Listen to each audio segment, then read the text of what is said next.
All right, so today we got John Galan on. He is blowing it up. Uh, I've listened to him on several other podcasts. Super excited to bring John into our community today. He specializes in agent outreach, so we're definitely going to talk about that. We actually have on this call, I see Shantae, who does agent outreach for us. That's what she specializes in. She does agent outreach every day for us. And so also Alex. And we got to celebrate a win with Alex. Alex has a referral check coming to her for a deal we just sold on Monday. So it Congratulations. was her. Yeah, yeah. She's making some moolah. There we go. How you feel about that, Miss Alex? Pretty good. Now I got to get some more coming in. Oh, come on. You can't even tell me like a new outfit you're gonna buy or something. No, this is going to my hospital deductible for having my kid. She's pregnant, John. Oh, congratulations. Thanks. Two. So, yeah, Alex is on our team and she is getting a check this week. We love it. Um, so we're going to jump right in. At the end, we'll have questions. If anybody has to leave during the meeting, type your question in the chat and we'll make sure and get to it. We can always send you guys a recording later, but I'm interested to know, John, what the heck were you doing before you started real estate? I was a CPA. A CPA. Yep. So I was doing other people's tax returns, audits, bookkeeping, compilations, financial statements, all of that boring stuff. Well, I know I've got a question for you that I know Chris Fontenot is going to want to ask. He's on here. He's my buddy. And so I'm going to throw a scenario out at you. So I've got one of my LLCs has a couple of properties being held in it, Hmm. and I have a problem property in that group Yep. that I might have to foreclose on someone. And the first thing my lawyer asked me was, how many other properties you have in that LLC? So, am I at risk? Because so it's a deal. This is how the deal set up. I took over a property, I got a seller finance note on it, right? And I sold it on a wrap. Now I'm gonna probably have to foreclose on my wrap buyer. Hmm. And my attorney's like, yeah, but your seller who sold to you is gonna get notified of all that and may then want to foreclose on you. And he's like, how many other properties? And I'm like, quite a few. And he's like, yeah, you should have not done that. But here's the thing, like in the old days, everybody used all their property in one separate LLC, right? Yeah. But like people quit doing like a long people. Did I freeze? No, we can hear you. Okay.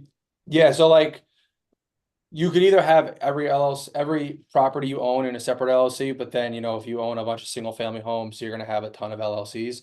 Or you could just have like, you could own them in a trust. You could own them like just a certain amount of like 5 properties in one LLC if Yeah, you want. Or, there's different ways to structure it. Like right, I don't have all the, different ideas and I don't want to give like any advice because I'm no longer a right, CPA anymore on how right, to structure certain deals. But the benefit of that is if you get sued in one property and they sue the LLC that owns it, they're only at risk is whatever that LLC owns. So if that LLC right, owns that property, nothing else is at risk, which is also why you don't own it personally, because then if, let's just say they sued and you had to owe them money and the sale of the house, they forced you to sell the house and it wasn't enough, they could go after your personal things, your personal house, your bank account, all that stuff.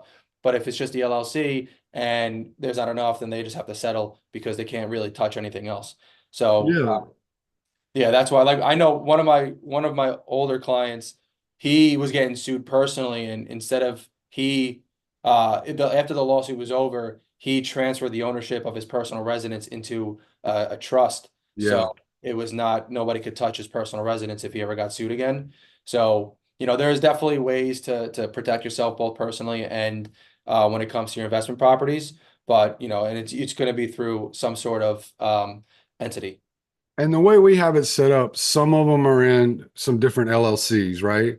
But it You seems can like always transfer ownership. however many are in that LLC are kind of at risk, like Yeah. how whatever that group is. But here's the problem. This is the heart of my question. If you've got 20 properties and you have 123 Main Street LLC, 123 Cardinal Drive LLC, how the hell do you keep up with the bookkeeping on that many different companies, on that many different LLCs? You know, Like, it's funny. I mean, if you have a separate bank account for each LLC, it's actually not that hard.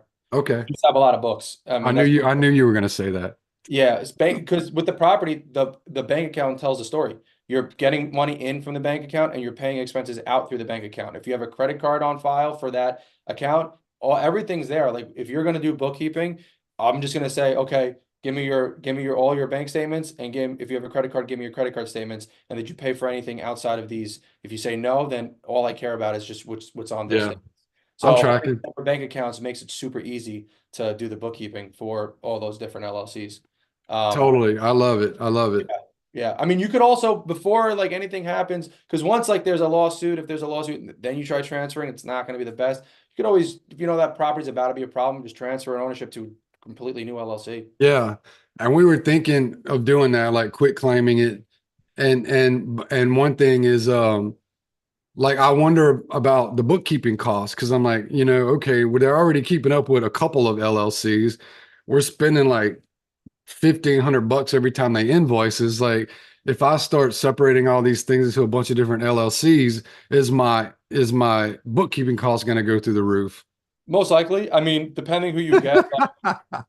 I mean, it also one LLC, and then they're going to have to, they're going to wind up having to, if that one LLC has all the books, right? Yeah, Usually they're going to probably want to know, like, differentiate between which property is this expense for, which income is this yeah, property for. It's almost harder for yeah, them to have it aggregated in one LLC with one bank account than yeah, if you had multiple bank accounts, multiple LLCs. It actually makes the job a lot easier. yeah. Because the bank account tells the story. If you, Tells the whole story. yeah, That's the whole yeah, thing.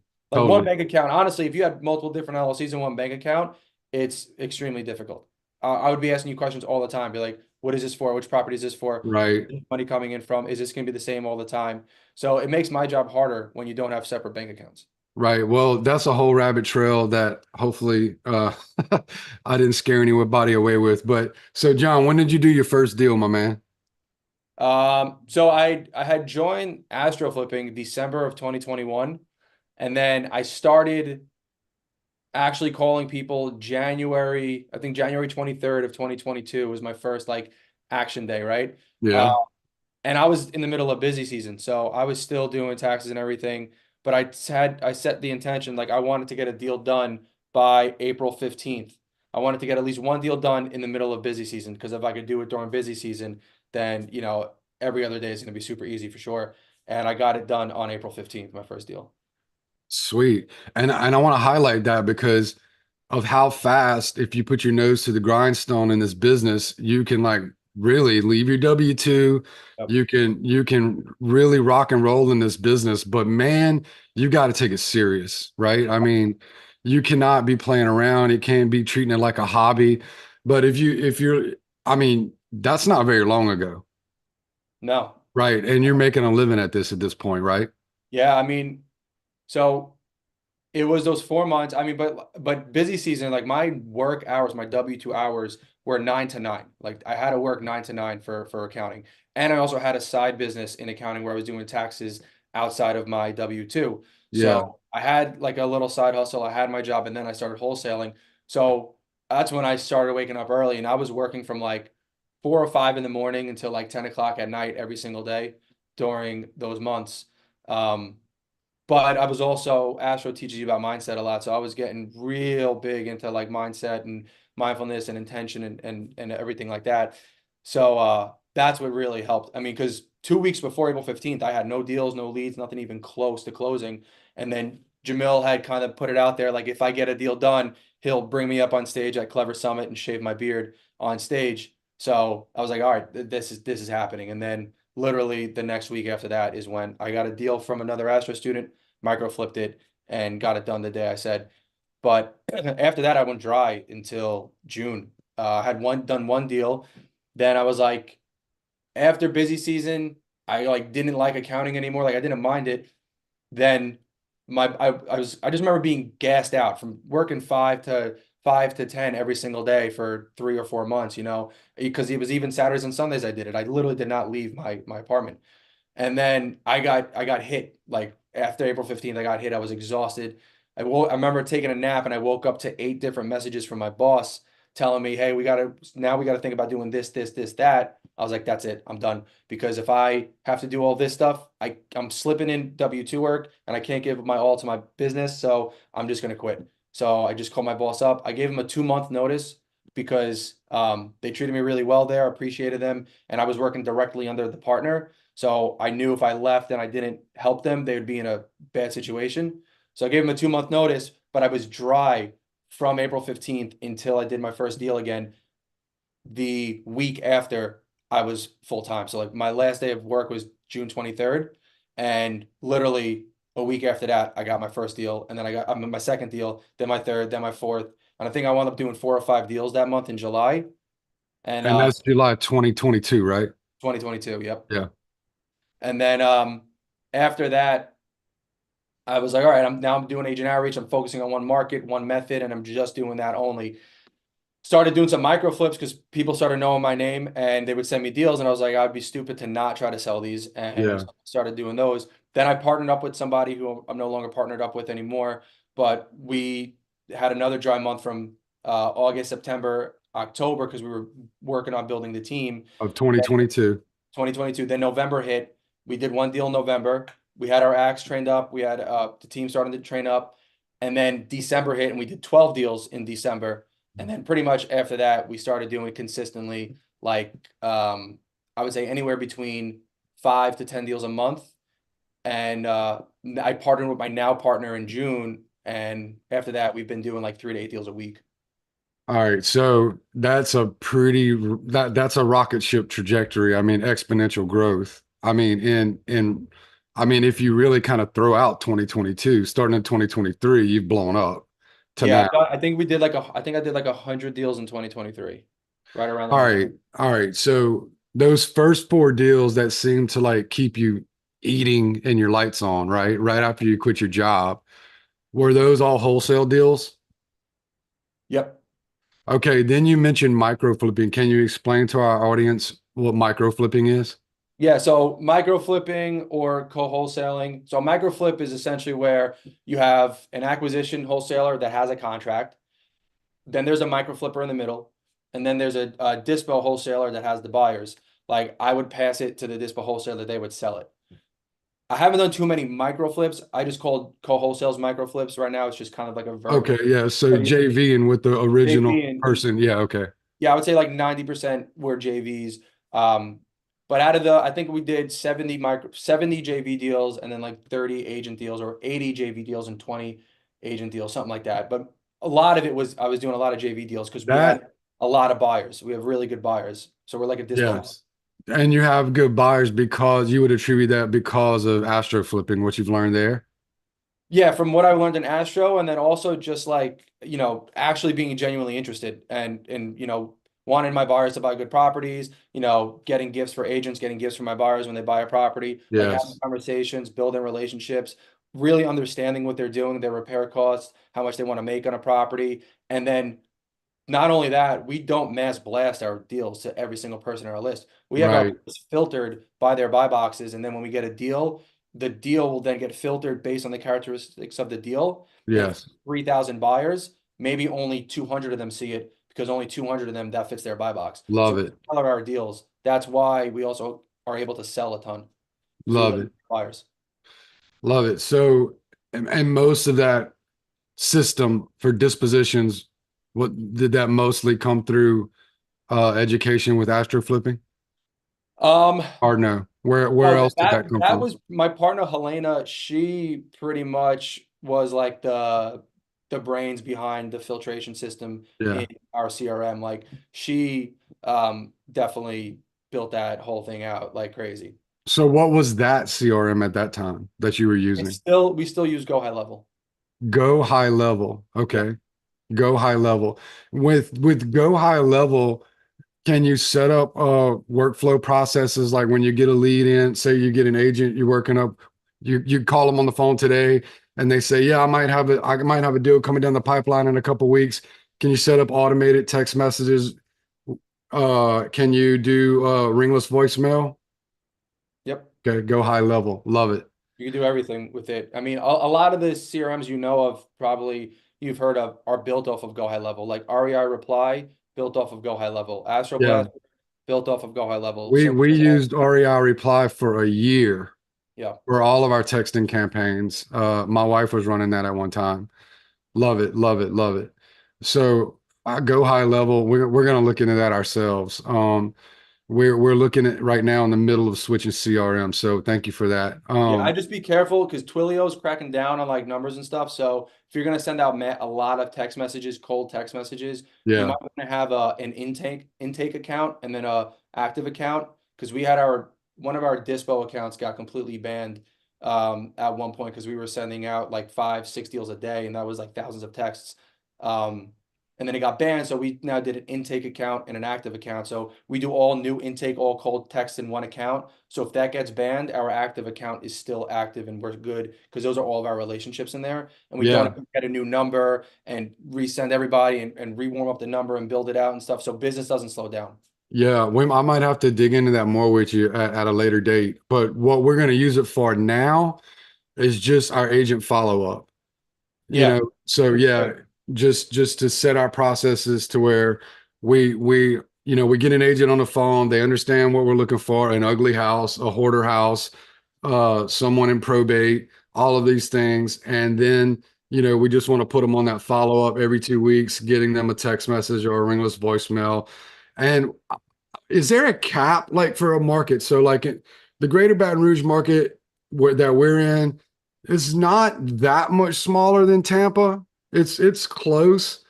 Is there a cap at like how many agents should we keep in that follow-up process? What's your gut feeling on that? As many agents as you could put in there until As they tell you many. to stop.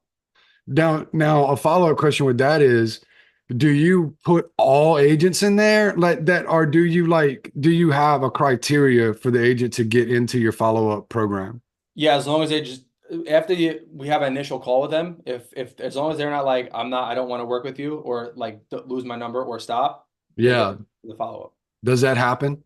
Yeah, that happens. Sometimes you'll call them up, they'll just hang up on you. Like Tampa's very active, Florida's very active. So I might call an agent up and they'd be just be like, "Stop! I get these calls all the time. Not interested. Leave me alone." And Yeah. then they'll hang up. Or I'll call them and they'll just hang up right away, and I'll shoot them a text right after, and then they'll just either say stop Yeah. or I'm not interested, and then I put them into a not interested pipeline, so they get Right. taken out. And then yeah, and then if they answer, they're like, yeah, that's fine, like I'll send you some deals if I get any listings, or I don't get them too much, but feel free to follow up, or just like, yeah, that's cool, all right, yeah, I'm glad to work with you guys, whatever. Then What they if just what follow what up. if you could tell John that they just don't get what you're trying to do? Well, then after like one or two times, like if they send me a drip campaign or they send me somebody else's listings, like I'll address it. I'll call them up right away. I'll just be like, hey, listen, like, do you know this agent? Like, no. Is it one of your coworkers? No. Like, okay, then I said before, like, I'm only looking for properties you have listed. I go right to the listing agent all the time. I've just had much better success. So please only send me anything that is going to be your listing coming soon. Or if it's an agent you have a relationship with or one of your coworkers, I'll look at that. You could represent me on those, but I already have my whole team scouring the MLS. So chances are we already called this agent. So please don't send me anybody else's listings. Right. And guys, just a reminder, if anybody has a question, you can put it in the chat while I'm talking here, and we'll open up a round of questions at the end. But John, so for your agent outreach, uh, as far as that goes, just give us a 3 minute breakdown, rapid fire, like how are you doing it? Like how are you doing your agent outreach? So I have 3 salespeople on my team now. 2 are doing agent outreach for off markets. One's doing MLS outreach. So those are 2 different methods. Which method do you want me to touch on? Let's go over the off market because that's what I'm more interested in, and then we'll follow up with the on the MLS. Okay. So for the off market, you'll get a list of the agents of the realtors, right? In the city, county, state, whatever you're calling. And then you just put them into go high level. I put them in a certain workflow, and then I could power dial them. So then I'll just hit the power dialer. I'll call an agent, just say something like, hey, Jeff, hey Jeff, this is John. Just seeing if you're still an active realtor in Florida. I'm looking for a couple more properties to pick up. Just wanted to see if you had anything. And then they'll either hang up, they'll say, what are you looking for? Or they'll say no. And then I just keep the conversation going, just kind of letting them know what I need, what I want, that I'm looking for investment properties. And if they say that's fine, yeah, shoot me over your buy box. I'll let you know. And if they say anything like, I'll see what I could find, or let me look. I'll be like, hey, just to give you a heads up, like I'm not looking for anything in the MLS that unless it's your listing or somebody that you work with, but really I'm looking for something that you would have coming soon or off market, or again, somebody that you have a relationship with. Then you could send me those, represent me. I don't care about that. But that's what I'm looking for. So I Yeah. stop the drip campaign from the first call, and then after I'm done, I'll send them like a follow. It'll automatically send them a text like, "Hey, thanks," with my contact card and then my buy box. Okay. Because so one of the issues that we confront constantly is that they just give us their listings. Like they just send us their listings. Those listings are not anything, they're for retail buyers, right? Yeah, So how do you get them to understand, like, dude, don't just send me a house for sale. Like I need a deal. yeah. I flip properties. I'm looking for a rental that I could add value to. How do you do that? That's what I tell them. I'm like, Yeah. listen, don't send me anything that's remodeled. Like, I don't want anything with granite countertops unless they're like ugly or cracked. Like, I want something that has value add, something I could either flip or I could burr and keep as a rental. That's what And I you want. do that on the phone call. Yep. Phone call. Because when they say, what are you looking for? That's what I tell them. I say, Okay. listen, don't send me anything that's already remodeled unless they're open to taking a significant haircut on price, or if they are like in a very bad situation, like a pre-foreclosure situation. Other than that, I don't want it remodeled. I'm not going to be your buyer. If you think conventional buyer, don't send it to me. If it's Yes. dated, send that to me for Micah, like flip, that's fine. But Right. I'm not looking for something that has no potential to add value to. Right. So let me ask you this. So what I do a lot of times is basically we're saying, hey, look, we're already flipping. We've got 6 houses on the market right now. We're looking for our next flip to buy. I mean, is using the word flip, do you find is that okay? Or do I need to look at changing that up a little bit?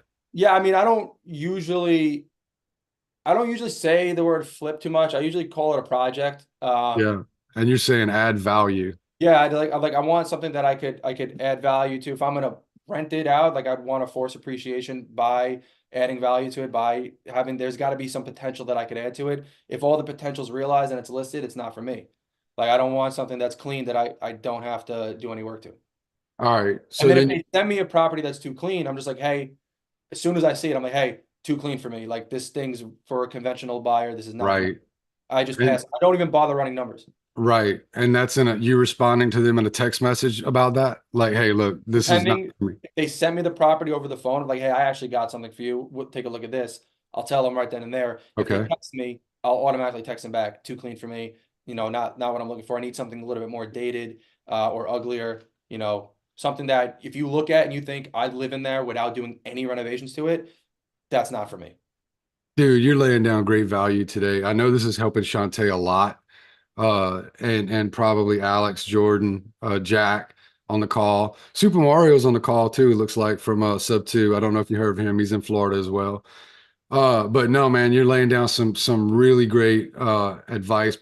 And so that would be trying to get houses that are not listed yet. So then tell us about the ones that are already listed. I mean, if they send it to me and it's listed and it makes sense, like I'm not gonna just say no because it's listed. Like if it is a listing, like, and that all that does is it gives me a chance to, one, if I'm new, practice making an offer, because if they send me an off-market property, I want to be able to be decent at making offers and negotiations. So I'll be able to negotiate with them, practice with them. They also could see how I run numbers. And if it makes sense and it's listed for 90 days, I could get it on the contract and we could wind up assigning it and closing on it. All I did is I just built my rapport with that agent even more. Nothing builds rapport with an agent than closing a deal with them. Totally. So if it makes sense, if it's in the condition, I'm like, and then you could also say like, hey, this is too high. You know, is a seller willing to come down in price? No, they're stuck. They need it. Okay, well, this is not going to make sense for me from a number standpoint, but in Yeah. condition, something like this, you get something before it hits, like looking like this or worse, or even slightly better, send that to me right away. Okay. So then if it's off market, they don't have it listed yet. Do you have like a flat fee referral you throwing at them, or do No, you they just represent me. you just say you can represent us? We love and you just pay them their regular listing commission. I don't pay them anything. The seller does. They have a listing agreement with that seller. I'm like, listen, it's up to you. If you could represent me on this, get double the commission, or you could just totally waive the buy side commission. Doesn't matter to me. But I'm not licensed. I'm not representing myself. So Right. I'm giving you that option. But I'm also going to pay, and then we start negotiations. Usually I have to tell them I'll pay closing costs, except for commissions, liens, judgments, etc. I won't pay any of those. If they try to work their commission in there, uh, I'll see how much spread I could get on that. But and then if they say like, hey, can you cover my 3K commission? The seller will agree to your price. If I think I can make a 20K fee, I'd be like, yeah, no problem. Because then if I got it on the contract at 250, I really have it on the contract at 253, and I'm going to wind up working a 6K retrade anyway to get that money back. Yeah, I mean, a lot of times that's the issue. The issue is this, let me explain it clearly. So they don't have it listed yet, right? It's off market. So, so then I'm gonna have to try to get them to go get it listed. No, So, well, they don't have it listed. So, they have a listing agreement. It doesn't have to be listed. So that's another thing I no, confirmed no, too. no. So when you're talking about an off-market property that it's in their pipeline, Yep. right? They don't have it listed yet, Right. right? So they're gonna have to get it listed. Not necessarily. Okay, Not always. Some agents would be like, I have to put it on market. Like it's against my broker's rules. Like I need to list this property. I'll be like, right. all right, cool. Just list it for 20K over what I got it on the contract at. But not always. Some of them will just be like, I've done deals where it's never touched the market. Yeah, when I mean listed, I don't mean on the market. I just mean a listing agreement. Oh Yeah, yeah, well, I confirm with them first. I'm like, yeah, oh, they mean off-market property. You could tell if it's a wholesale deal, if they're trying to send you somebody else's deal, or if it's right. their listing agreement. Because if they send you a nice package thing and it gives everything ARV, picture link, all this stuff, I'm like, okay, is this a wholesale deal or is this your listing? Yeah, Oh no, it's my buddies. Okay, cool. So I just want to confirm if I want this at this price, am I signing a purchase and sale agreement or am I signing an assignment of contract? And right. that's when you find out. And I'll, Yes. all right, fine. So I know you're talking to seller. Or I'll be like, hey, like if I pass on this, you have a listing agreement, right? Like you'd be able to list this property. And if they say yes, then I know it's their listing agreement. But 9 times out of 10, if they send you a perfectly packaged deal text, it's going to be another wholesaler's property. Yeah. So, so a lot of times we're like, okay, you've got this deal, you know it's coming up. You don't Yeah. have it listed yet. Yep. Uh, and then so we're gonna offer, let's say, $80,000. And they're like, man, and you want the seller to pay my listing fee? You know what I'm saying? That's where you get a little bit of pushback, and we're like, well, this needs to be our number, $80,000. And so uh sometimes we will offer a flat fee. Like, look, if you just help us negotiate this deal, uh, we'll go ahead and put your referral fee in. We'll just do your referral fee straight to you. Um, but I hear you. I don't hear you going that route at all. Like you're just like, no, just whatever your listing is, that's what I'll pay. Well, I mean, if they're asking 220 off market and I need it at 180, like I'll offer 180. I mean, I could sometimes be aggressive on off markets. Like I'll be like, all right, let me try it at 200. I think I could sell it at 205. Let me try it at 200. I'll try selling it at 210 because it's off market. But like I've never, if I make a low offer, like if I offered 180, they won't ever say like, well, and my seller's got to pay my commissions. Like the seller knows that they're paying the commissions regardless. They signed a listing agreement. That's where I say, hey, listen, you could waive the buy side commission, or you could represent me, take the commission, whatever you want to do. That's up to you. I'm Right. willing to waive it. So like, Yeah. but I'll pay closing costs. And You're I'm just basically saying, look, make the numbers work if you can. This is where I'm at. exactly. And if they're Yeah. like, And then if like, no, you got to pay commissions. I'd be like, well, listen, I got to be all in for $80,000. So Yes. if your commission Yes. is 10K, let's just say, making it up, then my contract price is 70,000 and I'll pay commission. Yeah, I'm tracking. I mean, and a lot of times they will do what they got to do to try to make the deal work. If you know, Especially totally. if they're getting double commission. Because then Yeah, listen, you bring this to the market, you might not be bringing the buyer, another agent will be. And now that's 6%. You're only getting three of that instead of getting 6% with me. Then, you're going to have to wait. Usually you're going to have a bunch of people wasting your time calling on all this stuff. The seller's going to have to go through all these loops and stuff. You're going to have to go through staging, getting pictures taken, all this stuff. Like this is just going to save time. And what, for a little less money? But some sellers want their price. And if it doesn't make sense, they'll just go to market. Some are yeah, just, I don't want to touch the market. So you right. have to gauge the motivation too. That's where it really comes into play, is understanding their motivation. But yeah, sometimes you'll be able to get it, 20, 30K off their asking price off market. So you never know until you shoot the shot. Love it, love it. So let's shift a little bit to some more like general business practices, like not specific to this. And again, people can shoot your questions in if you guys want to. But so what's the most significant thing to do to get traction in your business, John, when you're first getting started? What would you say is the one most significant thing? It's have a one focus.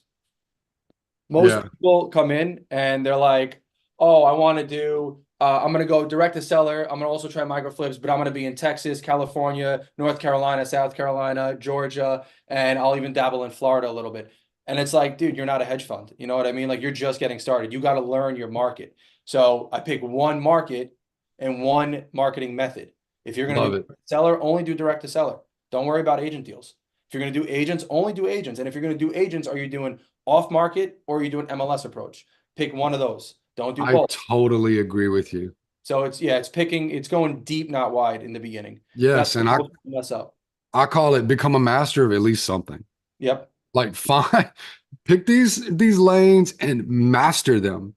And then you can look at graduating from that and moving on. Yep. And so I'm with you on that 110%. So um what about how much does networking play into being a new business and especially in this industry? I mean, it's a lot. Like I've gotten buyers from networking. I've gotten other agents from networking. I mean, I sell a whole bunch of people's deals because of networking, like if we sell, I think last week we sold 4 deals and 3 of them were JVs. Okay, so what's a tip that we could give to new investors about how to network skillfully? I mean, just if you're in a community, just constantly showing your face. Constantly go on the Zooms, constantly, put out social media, get loud on Instagram, get loud in the Facebook group, in Facebook.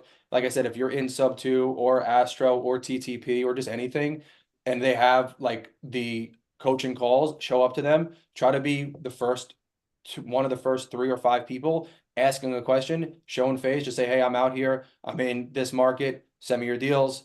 But if you are doing agent outreach, you're not really building your buyers list, don't start getting bogged down with other people's deals. Just focus on your own deals in the beginning. Just start trying to market to agents at that point. Go to agent meetups and meet other agents and just tell them what you're doing.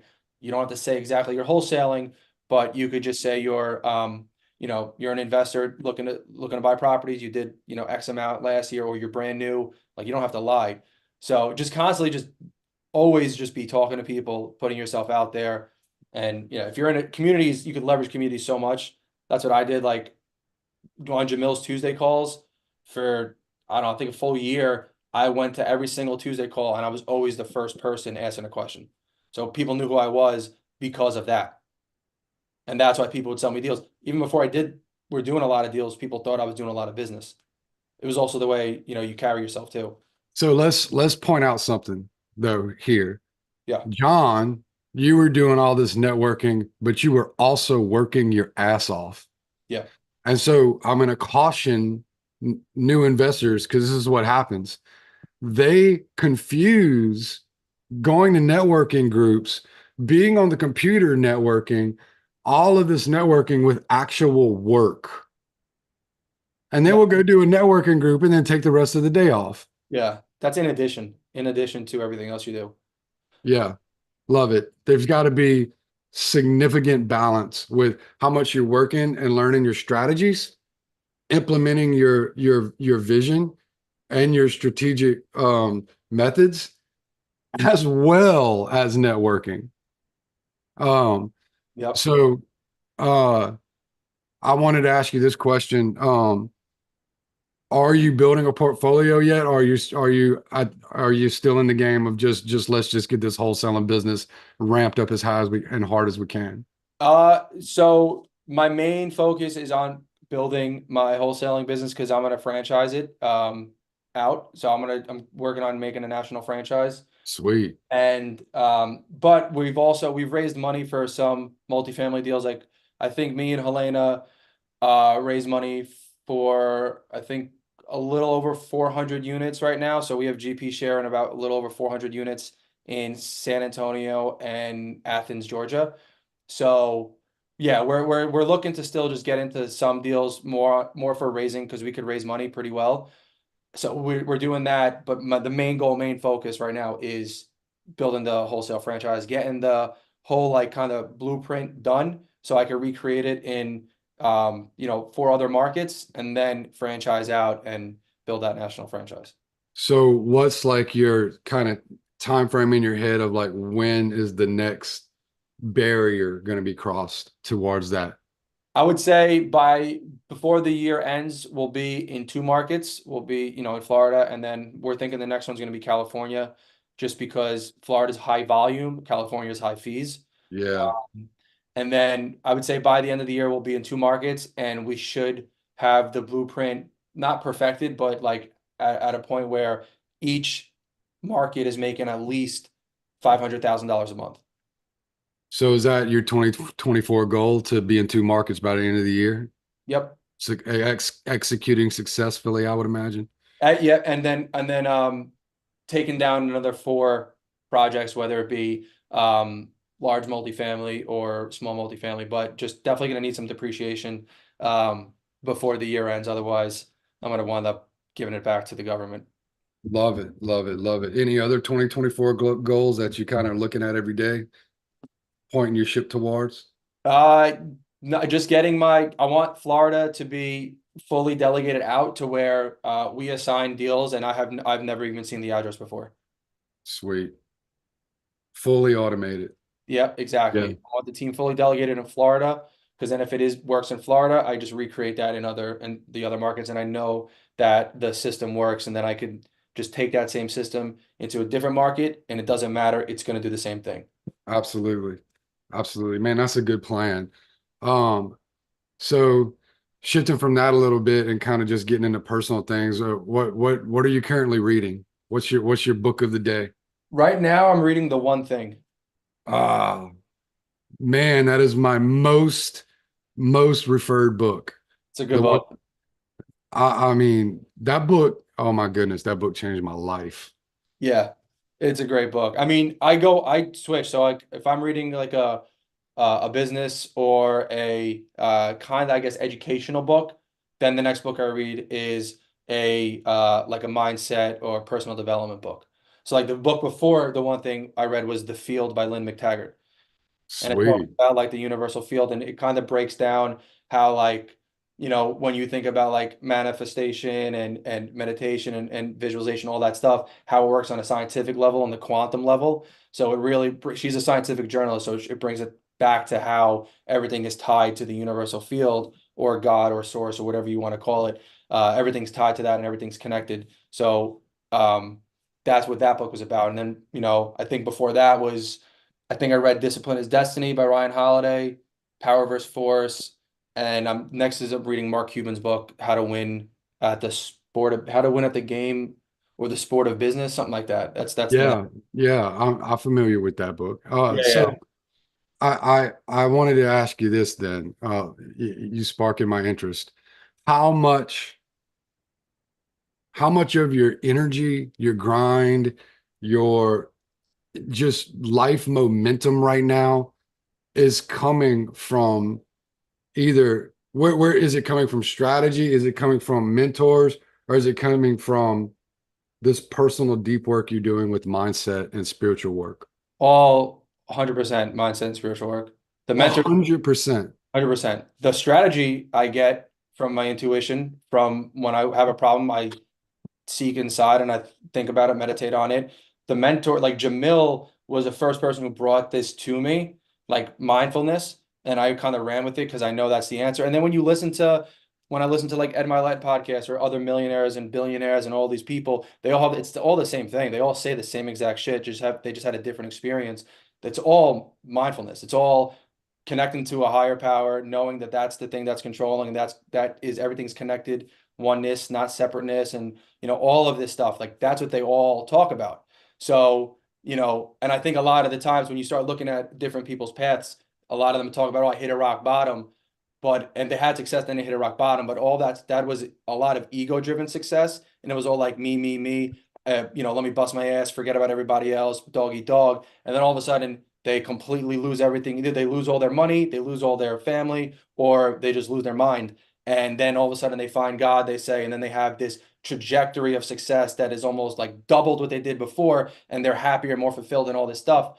But the thing is that they found God, right? So if I could just skip that whole ego-driven success and not have to hit a rock bottom and just work with my creator now, there's no reason for me to ever have to suffer or struggle in this life. So like every day, like people are like, how do you become successful? How do you get happy? All this stuff. Like you can't become any of those things. You have to be them already. And then it just works that way. So like you can't become successful without first being successful inside. You can't become happy. You have to be happy. And then as a result, every day you're happy. So it all comes from inside. Everything is mindset.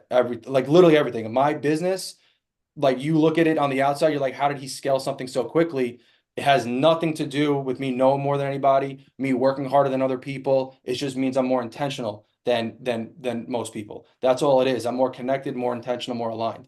That's why I have success. You create everything with your thoughts. Like the whole physical reality is all a product of what you think about. This whole thing is we're just on waves. The whole quantum world, right, is just waves. So whatever you constantly think about is what constantly comes into play. That's why, the white Volkswagen thing, right? If I think about a white Volkswagen, what do I notice more and more? A white Volkswagen. They don't just become created out of nowhere. I just notice them and now they're in my physical world all the time. Same thing. If I'm thinking about scarcity, the only thing I'm going to notice in my life is scarcity. But if I'm thinking about abundance and success and prosperity, all I'm going to see is that. And that's all that's going to come to me. And when you visualize, you put it out there, it's like the observer effect. So I start giving it life and energy, and then it just comes back to me. It's all real, but that's the answer. Love it. I mean, look, I'm with you 110%. I'm on the same train.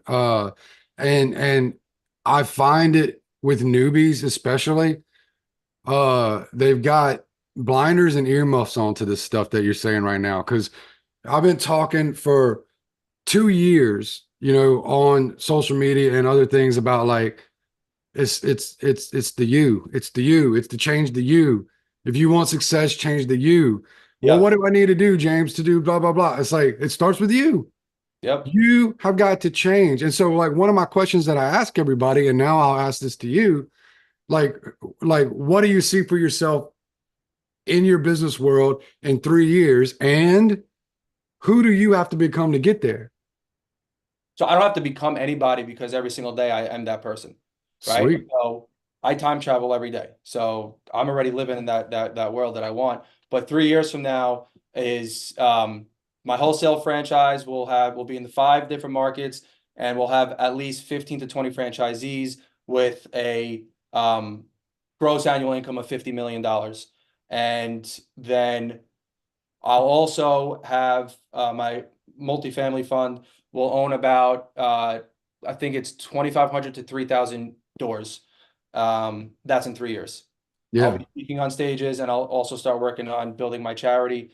And I'll have also a software company that I'm kind of in the works, but I have a meeting with them tomorrow. So once that thing comes, I think that thing will blow up. And so everybody who ever listens to this in the future or is right on here right now, I want you to understand something. Whenever we're always talking on these Zooms, on these live things, all this stuff we do, and I ask people about their goals, 3 years, 2 years, 1 year, or whatever. And people go, maybe this. This is why John's successful. He is so clear about what the hell he is doing. He knows exactly where he's going.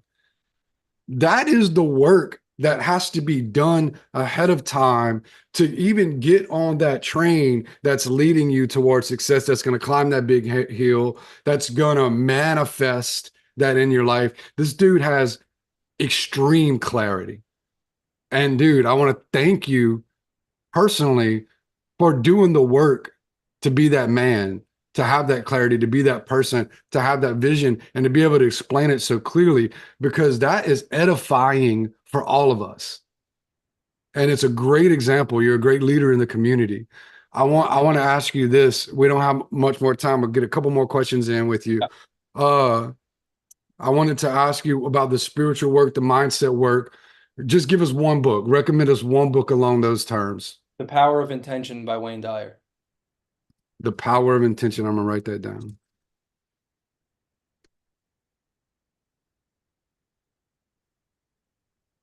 Wayne. Dyer, D-Y-E-R. Got it. All right. So, man, you're blowing it up, dude. So I want you to share in the last few minutes and help inspire everyone here, because I have heard you talk about your why and some of the things you want to do way down the road, your big vision. Why don't you share that a little bit so people can see what real estate and building wealth, how that can make an impact so much bigger than any of us in the world, because you've got a great vision. Share that with us. Yeah. So, I mean, obviously, choice freedom is a thing that most people want, right? We want the freedom to do what we want, when we want, where we want. But I want choice freedom for my family. Like my parents, they gave me all the opportunities. They busted their ass for me, almost like an investment in me. And I want to be able to give them that choice freedom back so they could do whatever the hell they want, never have to worry about money. My brother and my sister are taken care of, my whole family, my future family. But I also want to have, as you know, I want to be a billionaire, not so I can say I'm a billionaire and I have this money, so that I have all the money that I ever wanted to do whatever I want with it. So like I could, if other people want to save like an animal shelter, they don't have to worry. Here's the money for it. It's I could just give it to you, right? So I could fund other people's purpose projects. I want to start a not-for-profit school that teaches financial literacy in underprivileged neighborhoods, but it's financial literacy and personal development, because I do think poverty is a mindset, everything's a mindset. And I think just that mindset is so pushed down into just a collective areas in the country that if I could teach literacy, financial literacy, and personal development mindset, all that stuff in certain areas, right? And then rebuild those communities without completely, like without gentrifying them and change them and pushing the people out. I want to be able to raise the overall vibration of the world through my not-for-profit work. So you teach personal development, you teach happiness, you teach people how to, see with their mind and not keep having that ego. So having all that money to be able to start those schools in all 50 states and as many neighborhoods as I possibly can, to be able to, if I could raise that community and then start just having everybody just around the world just kind of raise the collective consciousness. So that's what I want to do. And it's real estate is just a vehicle. And I also have a business fund that will invest in entrepreneurs that don't have those opportunities. If I see something in you, I believe in you, I'll invest in your business right away, not buy it, invest in it. So you build that up too. Cause I want to create 100,000 millionaires out of these underprivileged neighborhoods to start, cause that'll start a trickle down effect. Like a tree's roots, it'll just like all just start spreading out. And then that'll start changing everybody else's lives. And, just from that, just from constantly putting out that message and helping people and showing everybody that like you can do whatever you want and say and do what you say, right? That will start changing the way most people think in the world. And my whole goal is to leave the world in the world, not just the country, in a happier, healthier, more peaceful, loving, and joyous collective consciousness than when I emanated in this physical reality. Man, it's so good to get to know you, man. I hope we continue to connect in the future. You've thrown down a lot of inspiration today. Good vibes. I know you raised the energy of our entire group today, and when this gets cut up and sent out in different videos and podcasts and everything, dude, you're already making a change. So I know you. I notice. I see you, my brother. It's a blessing to be a part of a community with people like you in it. I can't say enough good things. We're gonna just let's do one last thing. Mhm. Go ahead and tell everybody how to connect with you, your Facebook, your Instagram, and whatever, if they have deals they can send you and whatnot. Yeah. So my Instagram is John Galan. So JohnGalanRei. That's my Instagram. If you want to if you're in Florida and you need help with selling deals or buy prices, it's deals, DEALS at EZYRES.com. So that's deals at EZRES.com. And then I also have a Facebook group called the Wholesaler Resource Network. It's just Wholesaler Resource Network on Facebook. I go live on Tuesdays and Thursdays. I help people comp deals in Florida and answer Q&A on Tuesdays. And also on Thursday around 3 o'clock Eastern Standard Time, I usually go live and I just answer Q&A for about an hour, bring you up on stage and whatever you need, whether it's business, mindset, or scaling. Yeah. So we do these every week, John, and we have a lot of different type of people come on.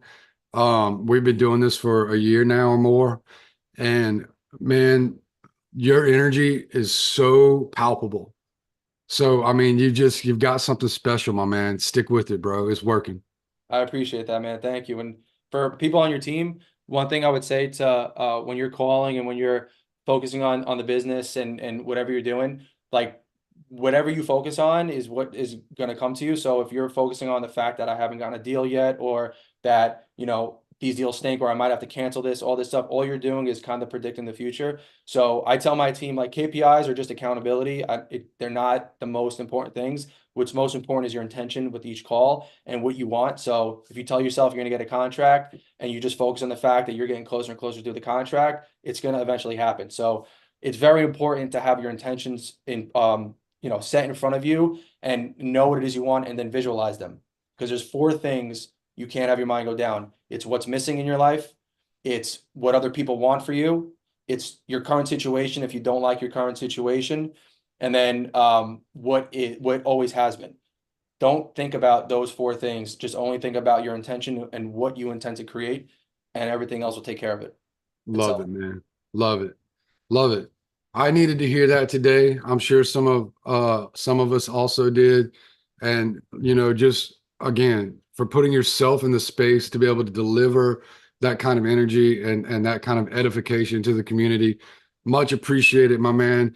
You have a good one, and hopefully we can do some business in the future. I'm sure there'll be a way. Let's do it, man. I appreciate you and thank you for this platform and everything. So yeah, man, let's definitely keep the relationship going. And if you ever need anything in Florida, or if I move to another market you're in, we'll definitely do some I deals. may be moving to Florida, so we'll see. We'll stay in touch. Yeah, definitely. Have a good one, man. You too. Thank Bye you. bye. Take care.